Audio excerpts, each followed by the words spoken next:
If the ownership of this house isn't transferred to me, I'm contemplating divorce. I was taken aback when my husband suddenly dropped this bombshell. This house holds precious memories of our family, and I can't bring myself to let it go. However, my husband is threatening me, playing with my emotions. Distraught, I reached out to my father for help. My name is Emily. I'm 30 years old, a full-time housewife, dedicating my days to supporting my family through household chores. I married John 2 years ago, quitting my job to support our life together. My husband worked hard for us, but since my father-in-law's passing, my mother-in-law moved in, disrupting our peaceful life completely. Surprisingly, I learned about my mother-in-law's move only the day before it happened. When my husband came home, he casually mentioned it as if it were a natural thing. Huh, this is so sudden. Your mother is coming over to visit tomorrow? I asked. No, she's not coming to visit. She's moving in. So please prepare and clean up, he replied. In retrospect, I felt something was off about my husband's decision-making. Normally, such decisions should be discussed with his wife beforehand. However, in my case, the decision had already been made without my knowledge.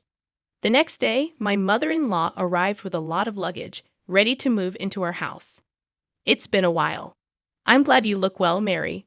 Please come in, I greeted her. Strangely, she seemed displeased. Emily, why didn't you come pick me up? Isn't it common sense to meet at the station when your mother-in-law is coming, especially when I'm carrying big luggage? She complained. I explained that I didn't know her arrival time, but she retorted that I should have contacted her, labeling me as thoughtless. From that day on, my mother-in-law's snide comments intensified. As soon as my husband left for work, the barrage began. Emily, why are you sitting there? Do the dishes. You should have finished the laundry in the morning. That's common knowledge.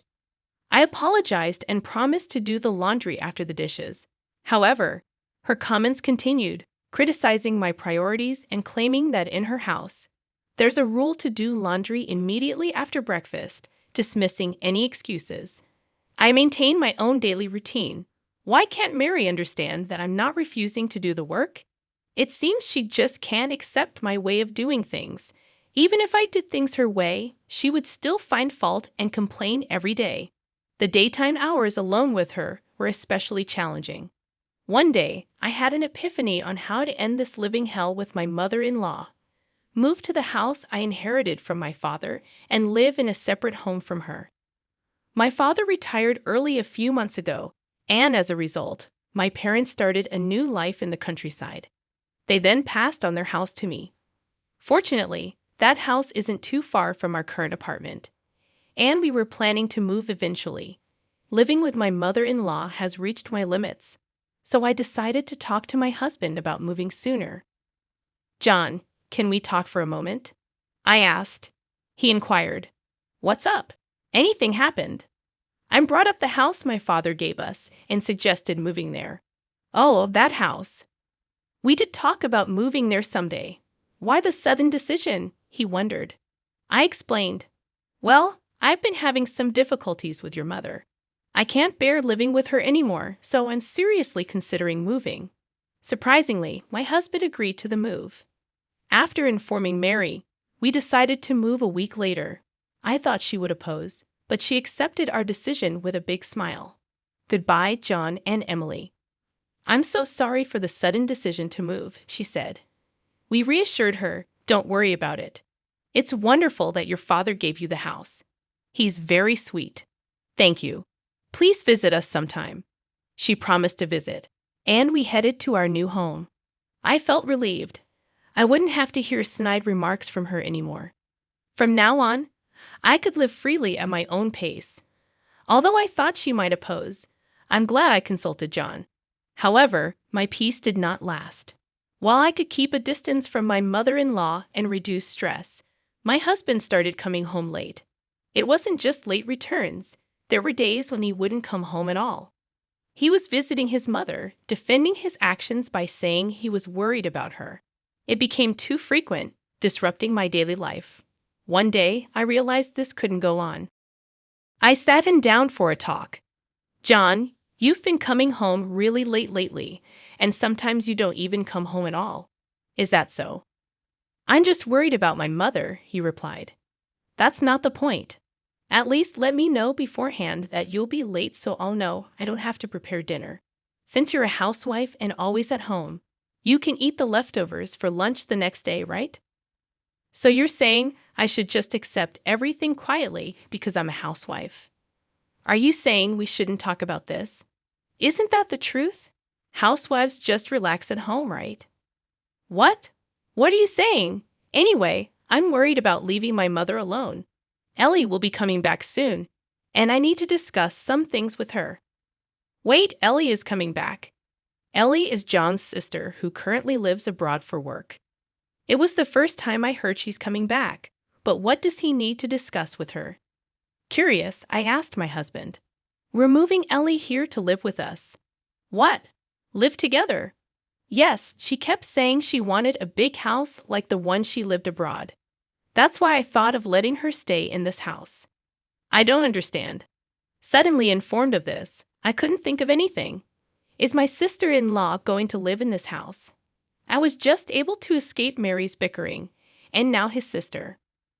Wait a minute. Why is Ellie going to live in this house? This is the house that I inherited from my father. It's unnatural. This is the only big house that would satisfy Ellie. The apartment where we used to live is now where my mother stays, and it's too small for 4 people. Don't just decide on your own. I never intended to live with Ellie. Oh, I don't plan to live together either. I intend to give this house to Ellie. What? Why? Because we plan to move back with my mother. Ellie can use this house freely. I was taken aback by my husband's unreasonable proposal and felt like fainting. Despite my repeated insistence that I had no intention of living with my mother-in-law, my husband eventually became furious. Can't you be a little more considerate? You can live because of me, so just do as I say. Enough is enough. Enough of your jokes. This house is precious to me, inherited from my father. Why should I give it to Ellie? Such a wonderful house is wasted on you, isn't it? I've already told Ellie that I've got her a large house. It's too late to say otherwise now. I wasn't consulted in any of this decision. Either way, I can't accept it. You're always complaining. Enough. Calm down and think. I'll go back to my mother's for a while. My husband angrily slammed the door and left. Left alone in the room, tears streamed down my face. I couldn't understand why my husband decided everything on his own.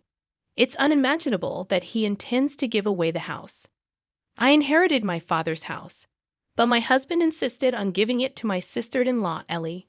Every day, he bombarded me with messages, asking if I had calmed down and urging me to come back soon. Each time, I had to firmly tell him that I had no intention of agreeing. Then, one day, he sent a message that read, "Hey, Emily, when will you come here and live with me? Stop nagging. I've said it so many times. I have no intention of living with Mary, moving there, and giving this house to Ellie.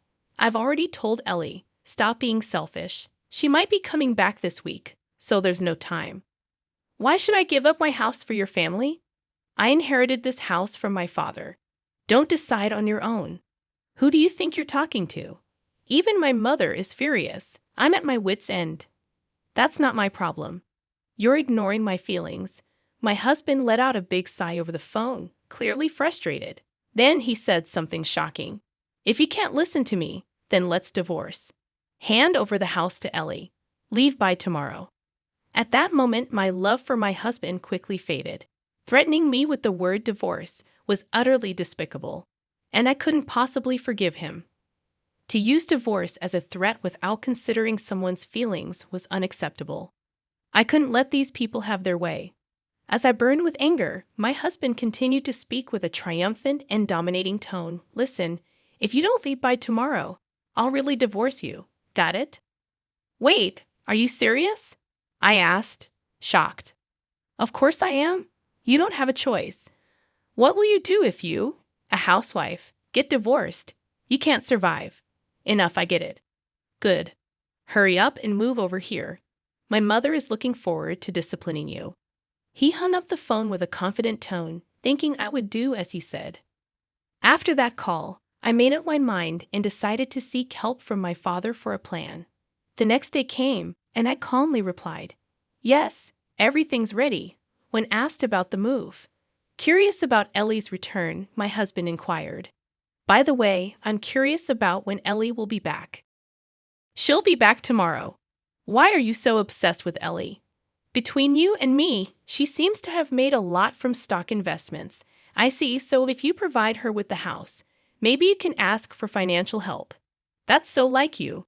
Anyway, you need to leave that house today. It's inconvenient for all of us." "Don't worry. I've already moved," I said calmly. "What? What do you mean?" My husband seemed genuinely surprised. "I knew it. You don't want to divorce me, do you?" "Naturally. Without an income, you can't survive.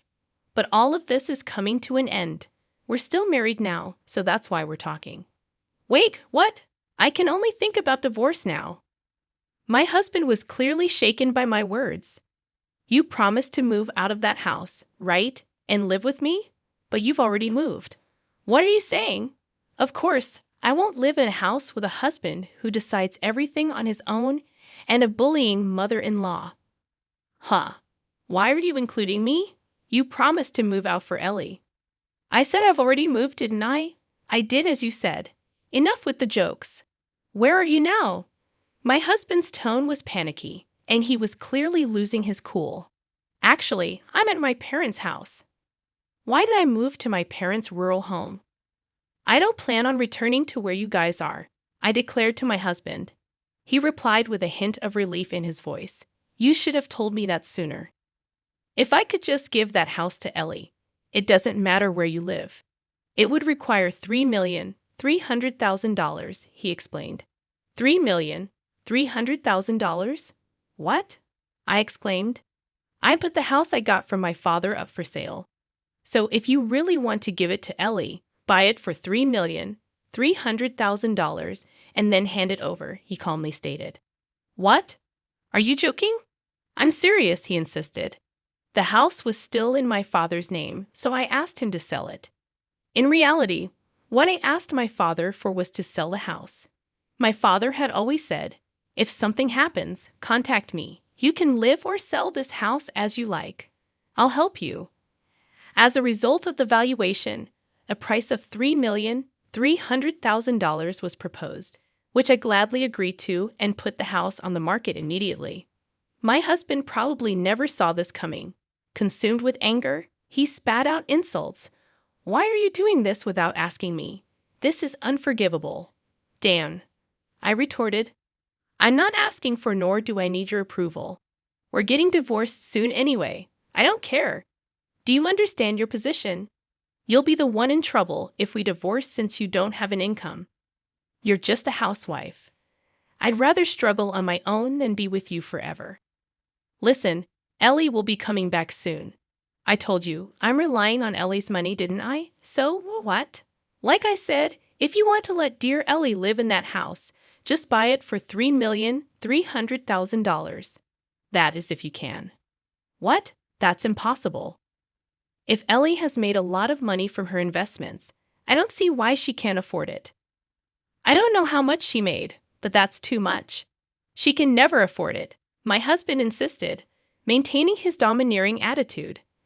I felt it was foolish to spend any more time on him and unleashed everything I wanted to say. I'm done with you and this ridiculous mess. Did you think threatening divorce would make me give up the house? If you thought being a housewife meant I'd do whatever you say, you're so wrong. Hey, let's calm down and talk. I am calm. Isn't it you who's panicking? I won't be controlled by you or your family anymore. Stay out of my life. Go to hell with your beloved mother, you mama's boy. I shouted loudly enough for the whole neighborhood to hear, then abruptly hung up the phone. Of course, I'd had enough of these insane calls from my husband, so I blocked his number. I immediately consulted my lawyer and decided to request a divorce. It took some time, but the divorce was finalized, recognizing my husband's fault. He and Mary still live in that apartment. As for Ellie, they couldn't provide the large house she wanted, and she was furious, claiming this wasn't the deal and made a U-turn back overseas. My ex-husband's plan to seek financial assistance from his successful sister fell through. Now, he seems to be struggling financially, having to pay me alimony and support his mother. As long as he continues to live with such a selfish mother, his life will never be prosperous. On the other hand, I've moved to the countryside and am enjoying peaceful days with my parents. I recently started a clerical job at a small company introduced by a neighbor. With that salary, I can live comfortably. I plan to live here for a while. I want to be by my parents' side as much as possible to repay the kindness they've shown me.